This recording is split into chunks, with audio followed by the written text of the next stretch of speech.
Hi friends, आपका स्वागत है मेरे channel E biology and stuff में।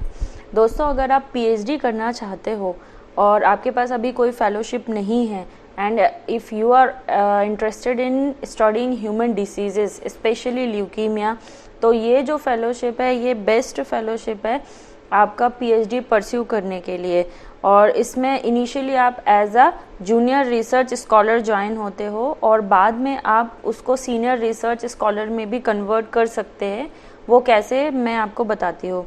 ये जो गाइडलाइंस हैं जो आप देख रहे हैं स्क्रीन पर, ये मैंने डाउनलोड किए उनकी वेबसाइट से, और इसमें जो इम्पोर्टेंट पॉइंट्स हैं उनको मैंने रेड कलर से हाईलाइट किए हैं जो अभी हम डिस्कस करेंगे।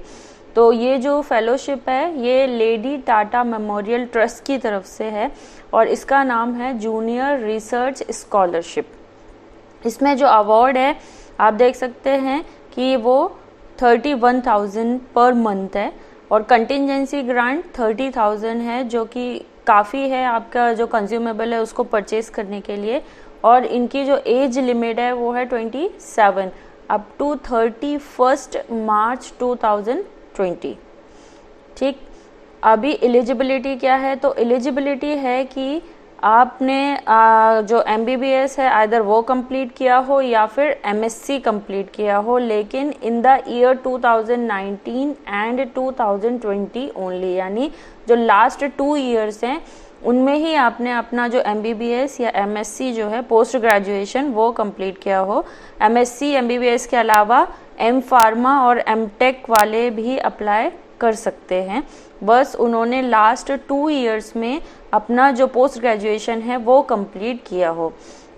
इसके लिए आपको क्या करना है, किसी भी अच्छी इंडियन यूनिवर्सिटी में या रिसर्च ऑर्गेनाइजेशन में या कोई भी AIIMS like of organisations like ICMR organisation, DBT institutes, कोई भी रिसर्च इंस्टीट्यूट जो है, आइसर है, कहीं पर भी जाकर जो भी आपके साइंटिस्ट आपके इंटरेस्टेड फील्ड में स्टडी कर रहे हैं उनसे जाकर मिलना है और अपना प्रोजेक्ट प्रपोजल जाकर उनको देना है।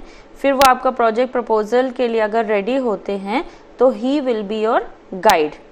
ठीक है, और उनका कंसेंट बहुत ज़रूरी है इस फेलोशिप के लिए। तो जब आपको उनसे कंसेंट मिल जाएगा तो फिर आप क्या करेंगे, इस फेलोशिप के लिए अप्लाई करेंगे ऑनलाइन। ठीक है, अभी अप्लाई जब आप करते हैं तो उसके बाद आपको इंटरव्यू कॉल आएगा। ठीक, अगर आप सेलेक्ट होते हैं तो इनिशियली 2 साल के लिए you will be a junior research scholar. ठीक है, फिर उसके बाद एक 3 मेंबर कमेटी बनेगी जिसको बोलेंगे डॉक्टरल कमेटी। उस कमेटी के सामने आपको प्रेजेंटेशन देना होगा और अगर वो सेटिस्फाइड हो जाते हैं तो फिर आप सीनियर रिसर्च स्कॉलर में कन्वर्ट हो सकते हैं और then your fellowship will be rate 35,000 per month and that will be for period of 3 years. और आपको पता ही है कि PhD वर्क का असेसमेंट हर साल होता ही है, तो यही जो कमेटी आप शुरू में बनाएंगे 3 member committee, that will be for your final 5 years, for all 5 years. इसके बाद जो इम्पोर्टेंट पॉइंट है वो ये है कि जो भी ये कमेटी है, तो जैसे ही आप ज्वाइन करते एज अ JR स्कॉलर तो आपको उसी साल में फर्स्ट ईयर में ही ये कमेटी जो आपकी बन जानी चाहिए।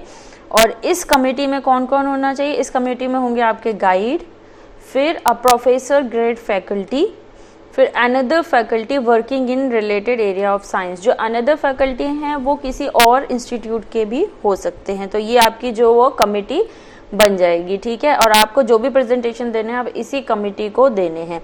उसके अलावा जो आपको फर्स्ट ईयर में ही एक और अप्रूवल की ज़रूरत पड़ेगी, वो होगा approval of Indian scientific advisory committee of the trust. तो जब ये कमेटी आपकी जो 3 मेंबर कमेटी है ये जब अप्रूवल दे देगी तो वो अप्रूवल कहाँ जाएगा? Indian scientific advisory committee of the trust के पास, जो लेडी टाटा मेमोरियल ट्रस्ट है उनके एडवाइजरी कमेटी के पास, और फिर वो अप्रूव करेंगे और उसके बाद जो है आपका जो रिसर्च वर्क है वो फाइनलाइज हो जाएगा। ये तो हो गया तब जब आपको ज्वाइन करना है, लेकिन उसके अलावा भी जो इम्पोर्टेंट चीज़ें हैं वो ये हैं। और हाँ, ये जो काम है आपको within 9 month to 14 months में ही करना है from the date of joining. जब आपने ज्वाइन किया उसके बाद 9 टू 14 मंथ्स के अंदर ही आपकी कमेटी बनकर अप्रूवल आपको मिल जाना चाहिए आपके रिसर्च वर्क के लिए।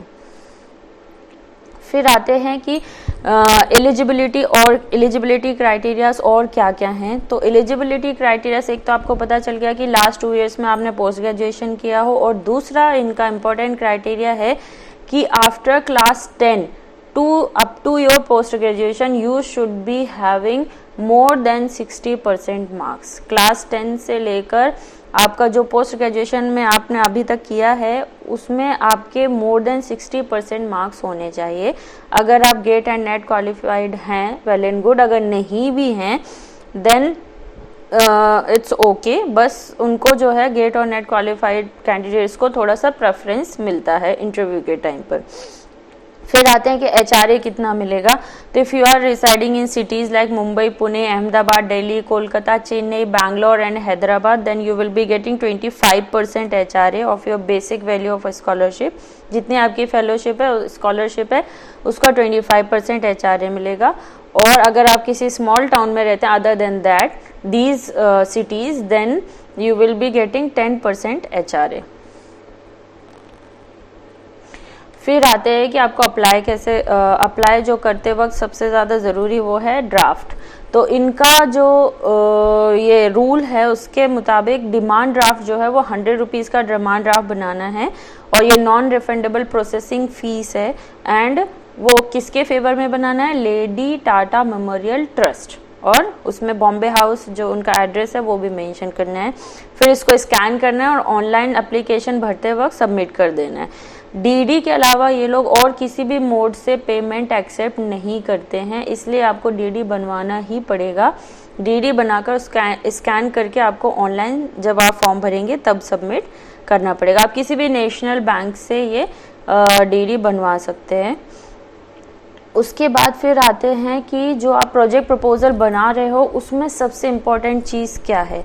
सबसे इम्पॉर्टेंट बात है कि जो ऑनलाइन एप्लीकेशन रहेगा वहाँ पर जाकर आपको देखना पड़ेगा कि प्रोजेक्ट प्रपोजल के सब सेक्शंस क्या हैं। जैसे वो टाइटल मांगेंगे, इंट्रोडक्शन मांगेंगे, materials and methods, expected outcome and future prospect, जो भी उनका रहेगा वो सब आपको मेंशन करना पड़ेगा। उसके अलावा they are more concern about the references, यानी अगर आपने अपने प्रपोजल में किसी भी रेफरेंस को मेंशन किया है तो उनका कहना है कि अगर आपने पूरा आर्टिकल पढ़ा है, आपको उसके रिसर्च के बारे में पता है, then only you cite the reference.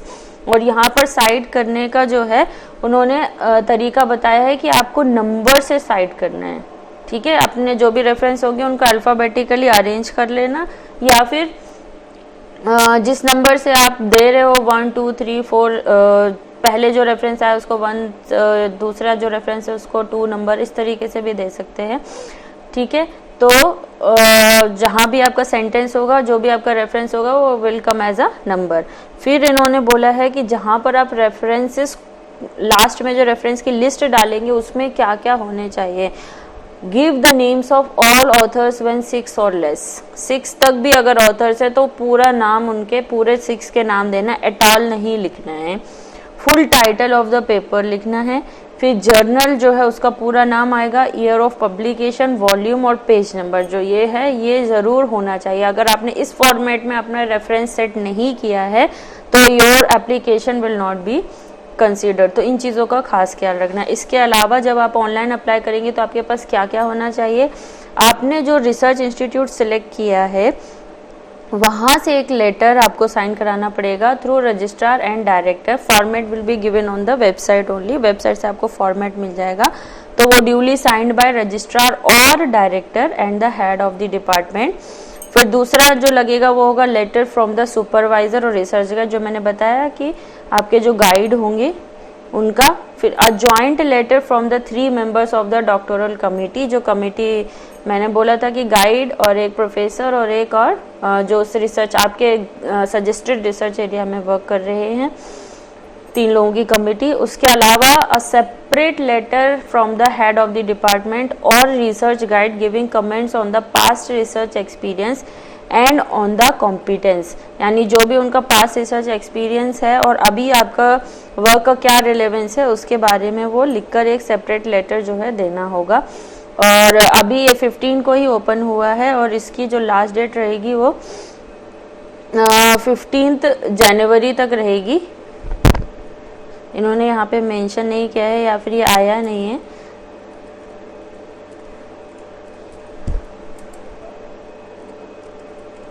ठीक है, तो इसकी 15 जनवरी लास्ट डेट है। वैसे एक्सटेंड हो सकती है पर आप लोग 15 जनवरी के हिसाब से ही प्रिपेयर कर लीजिए। तो सबसे पहले एक बढ़िया सा रिसर्च एरिया डिसाइड करके एक प्रोजेक्ट प्रपोजल लिखिए, फिर रिसर्च इंस्टीट्यूट सर्च कीजिए कि आपको कहाँ पर पीएचडी करनी है। वहाँ पर जाकर रिस्पेक्टिव जो भी साइंटिस्ट हैं उस एरिया में, उस रिसर्च एरिया में, उनसे जाकर मिलिए, उनसे डिस्कस करिए कि आप इस फेलोशिप के लिए अप्लाई करना चाहते हैं, ये आपका प्रोजेक्ट प्रपोजल है। उनसे जाकर मिलकर आप डिस्कस करिए सारी चीज़ें। फिर जो कमेटी जो है वो आपके हेल्प करेंगे कमेटी बनाने में, और फर्दर आप इसको अप्लाई कीजिए। और अगर आप ल्यूकीमिया और ह्यूमन डिसीजेज में इंटरेस्टेड हैं तो इससे अच्छा कुछ नहीं, क्योंकि इसमें जो कमिटीज़ हैं और एडवाइजरी कमेटी है ट्रस्ट की, वो आपके रिसर्च को इम्प्रूव करने में बहुत ज़्यादा हेल्प करते हैं। और finally you will be coming with a good outcome and very good papers also. अभी इसको अप्लाई कैसे करना है देखते हैं। बस आपको ऐसे गूगल पर जाकर लेडी टाटा मेमोरियल ट्रस्ट डालकर इसको ओपन करना है। जब इस साइट को आप ओपन करते हैं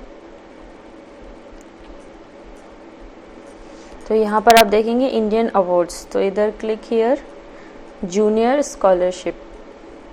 तो जो भी इंफॉर्मेशन इसके बारे में वो यहाँ अवेलेबल है। जो मैंने गाइडलाइंस आपको दिखाई थी वो इस सेक्शन में है, इंफॉर्मेशन में। और ऑनलाइन अप्लाई करने के लिए एप्लीकेशंस पर जाना है और फिर apply for junior scholarship and register yourself. तो यहाँ पर आकर आपको रजिस्ट्रेशन करना, आपकी सारी डिटेल्स डालकर, और उसके बाद फिर आप जो है ऑनलाइन फॉर्म भर सकते हैं। लेकिन उससे पहले जो भी चीज़ें मैंने आपको बताई हैं, कौन कौन से लेटर्स और किस चीज़ की ज़रूरत है, उन सब के साथ आप रेडी रहिए स्कैन फॉर्मेट में। उसके बाद ही ऑनलाइन एप्लीकेशन जो है वो स्टार्ट कर। रजिस्ट्रेशन आप पहले से करके रख सकते हैं और ड्राफ्ट बनवाना बिल्कुल मत भूलिएगा, बिकॉज इट इज़ कंपलसरी। तो उम्मीद करती हूँ कि आपको पसंद आया होगा ये जो फेलोशिप है, और अगर आप ह्यूमन डिसीज़ेस पर वर्क करना चाहते हैं तो ये बेस्ट फेलोशिप है। तो थैंक यू एंड सब्सक्राइब करना ना भूलें। और भी जो इन्फॉर्मेशन आपको चाहिए वो कमेंट सेक्शन में आप पूछ सकते हैं। And thank you, have a nice day, bye bye.